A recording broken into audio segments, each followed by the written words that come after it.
ఇంకా బాగుంటుంది, వాతావరణం బాగుంటుంది, చల్లగా ఉంటుంది.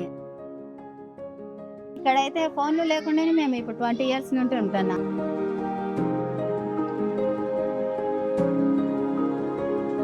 ఇప్పుడు ఆడుతున్నారు ఏమాట ఇది? F1 రేస్ ఇది. పిల్లలు కొంతమంది సిటీల నుండి చెడిపోతున్నారు. సెల్ 24 గంటలు సెల్లే, పొద్దున్న లేసే సెల్లు, రాత్రి లేచిన సెల్లే. ఈడ సెల్లు ఉండదు, ఏమి ఉండదు. 4 సంవత్సరాలు 4 స్టార్ ఫోన్ కావాలన్నది ఇష్టం. ఓజీ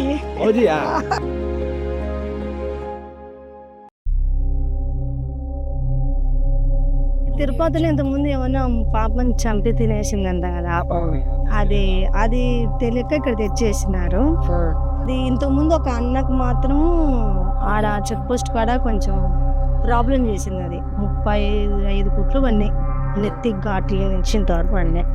అదే ఆపులే, అది రాత్రి జరిగిందనమాట. అది అందరూ భయపడినారు, కానీ మనిషిని తినేసేంత అవుతుందని ఎవరు అనుకోలేదు. అది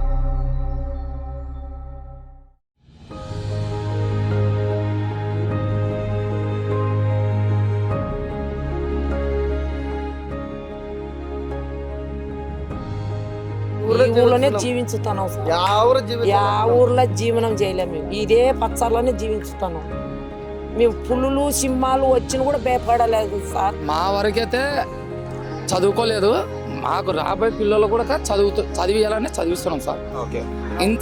ఇప్పుడు నుంచైనా కానీ గవర్నమెంట్ చదివిస్తే మాకు మేలే సార్. నా బాధ ఎంతనా అని పిల్లల్ని చదివించుకుంటాను. తర్వాత ఇంకా మిగతా నెక్స్ట్ రోజులలో నెక్స్ట్ దినాలలో చదివించుకుంటా సార్. నా కొడుకు పక్కలోళ్ళు, ఇంటి వెనుకళ్ళు, ముందున్నోళ్ళు, ఎక్కువ ఎన్నుకున్నోళ్ళు, మన వాళ్ళు, కాని వాళ్ళు అందరూ ఏమని చూసుకోవాలి, ఏమి ఉండాలి మనం.